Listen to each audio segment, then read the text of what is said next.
ఎంతో మంది రైతుల కన్నీళ్లు తుడిచే ప్రాజెక్టు ఉమ్మడి ఆదిలాబాద్తో పాటు పలు జిల్లాలకు నీరందించే ప్రాజెక్టును గత పాలనలో నిర్లక్ష్యం కారణంగా పక్కన పడేశారు. కానీ ఇప్పుడు కాంగ్రెస్ సర్కార్ అధికారంలోకి రావడంతో ఆ ప్రాజెక్టు మళ్లీ పురుడు పోసుకొనుంది. దీంతో రైతుల్లో ఆనందం తొణికిసలాడుతోంది. ఉమ్మడి ఆదిలాబాద్ జిల్లాలో ప్రాణహిత చేవెళ్ల ప్రాజెక్టు ద్వారా ఆదిలాబాద్ ఉమ్మడి జిల్లా పరిధిలోని 16.4 లక్షల ఎకరాలకు సాగునీరు అందించవచ్చని తెలిపారు.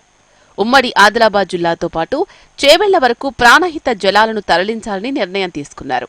38,500 కోట్ల అంచనా వ్యయంతో 160 టీఎంసీల సామర్థ్యంతో 2008లో అప్పటి ప్రభుత్వం ఆసిఫాబాద్ జిల్లా కౌటాల మండలం తుమ్మిడిహెట్టి వద్ద ప్రాణహిత నదిపై బ్యారేజ్ నిర్మించి నీటిని తరలించాలని అనుకున్నారు.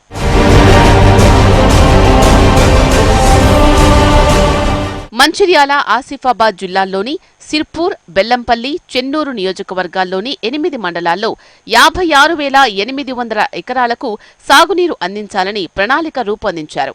ప్రాణహిత చేవెళ్ల ఎత్తిపోతల పథకం గత ప్రభుత్వ పాలనలో కంచికి చేరింది.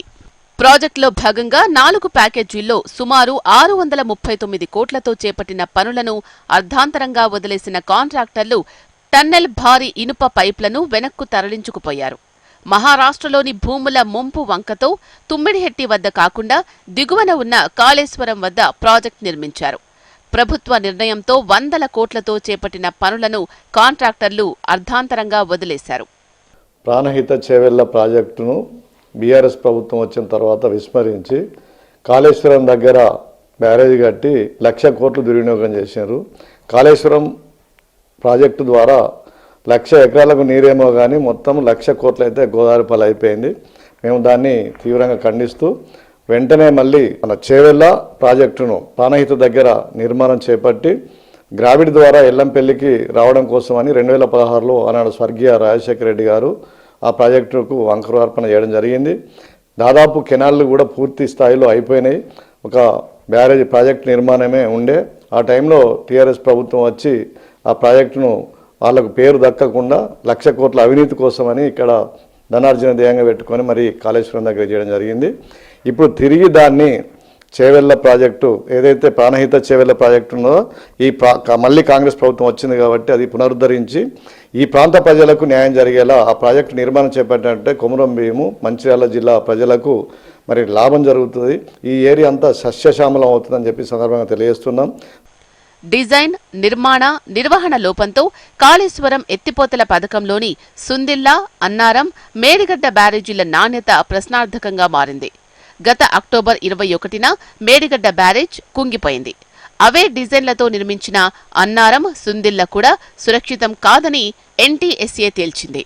దీంతో ప్రాణహిత చేవెళ్ల ప్రాజెక్టులో భాగంగా ఉమ్మడి రాష్ట్రంలో ప్రతిపాదించిన తుమ్మిడిహెట్టి రిజర్వాయర్ నిర్మాణం మళ్లీ తెరపైకొచ్చింది. ఇప్పటికే మహారాష్ట్రతో ఒప్పందం ఉండడంతో కొత్తగా డీపీఆర్ను సిద్ధం చేసి ప్రాజెక్టు అనుమతులు తీసుకోవాలని ప్రభుత్వం భావిస్తోంది. మార్పులు చేర్పులకు సంబంధించి 8,000 కోట్ల దాకా ఖర్చవుతోందని అంచనాలో ఉంది. గతంలో ప్రాణహిత చేవెళ్ల ప్రాజెక్టు వైఎస్ రాజశేఖర రెడ్డి ముఖ్యమంత్రి ఉన్నప్పుడు ప్రారంభం చేయడం జరిగింది. దానిని తెలంగాణ ప్రభుత్వం వచ్చిన తర్వాత దాన్ని ఆపేసి ఇక్కడ కాళేశ్వరం అని చెప్పి 1,00,000 కోట్ల రూపాయలు వృధా చేయడం జరిగింది. అట్లా ప్రజాధనం దుర్వినియోగం అయిపోయింది. కాళేశ్వరం వల్ల ఎలాంటి ఉపయోగం లేకుండా అత్యధిక ధనం వృధా అయిపోయింది. డబ్బులన్నీ కూడా వేస్ట్ అయిపోయి రాష్ట్రం అప్పులపాలైంది. ఈరోజు మళ్ళీ కాంగ్రెస్ పార్టీ అధికారంలో వచ్చిన తర్వాత ప్రాణహిత చేవెళ్ల గురించి ఆలోచిస్తూ దాన్ని ప్రారంభం చేయాలని చెప్పి ఆలోచిస్తుంది.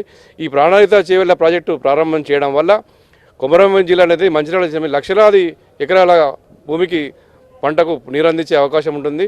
అతి తక్కువ ఖర్చుతోటి ఈ ప్రాణహిత చేవెళ్ల ప్రాజెక్టు అనేది పూర్తవుతుంది. ఉమ్మడి ఆదిలాబాద్ జిల్లాలో 2 లక్షల ఎకరాలకు నీరందించడంతో పాటు తుమ్మిడిహట్టి నుంచి గ్రావిటీతో 71 కిలోమీటర్ల దాకా నీళ్లు వచ్చే అవకాశం ఉంది. మైలారం వద్ద చిన్న లిఫ్ట్ ఏర్పాటు చేసి ఎల్లంపల్లిలోకి నీటిని ఎత్తిపోస్తారు. దీనివల్ల విద్యుత్ బిల్లుల భారం కూడా తగ్గుతుంది. తక్కువ ఖర్చుతో రైతులకు సాగునీరు అందించే వెసులుబాటు కలుగుతుందని పలువురు చెబుతున్నారు. గత ప్రభుత్వం అంటే బీఆర్ఎస్ పాలనలో 10 ఏళ్ళు ఈ ప్రాజెక్టు మీద వివక్ష ఉండే. అప్పుడే నిర్మించి ఉంటే మా ప్రాంతం ఎంతో అభివృద్ధి చెందేది. దేశంలోనే అభివృద్ధిలో అత్యంత వెనుకబడ్డ జిల్లాగా అంటే 2వ జిల్లాగా మా కొమరంభీం జిల్లాకు నీతి ఆయోగ్ ప్రకటించింది. ఇప్పటికైనా కాంగ్రెస్ ప్రభుత్వం వెనుకబడ్డ మా జిల్లాను ప్రాణహిత ప్రాజెక్టు నిర్మించి అభివృద్ధి చేయాలని మేము కోరుకుంటున్నాం. ఆ విధంగానే ప్రభుత్వం స్పందించి నిర్మించేందుకు ముందుకు వస్తున్నందుకు ప్రభుత్వానికి, ముఖ్యంగా ముఖ్యమంత్రి రేవంత్ రెడ్డి గారికి, భారీ నీటిపారుదల శాఖ మంత్రి ఉత్తమ్ కుమార్ రెడ్డి గారికి, మా కుమరంభీం జిల్లా రైతుల తరఫున, ప్రజల తరఫున ప్రత్యేక ధన్యవాదాలు.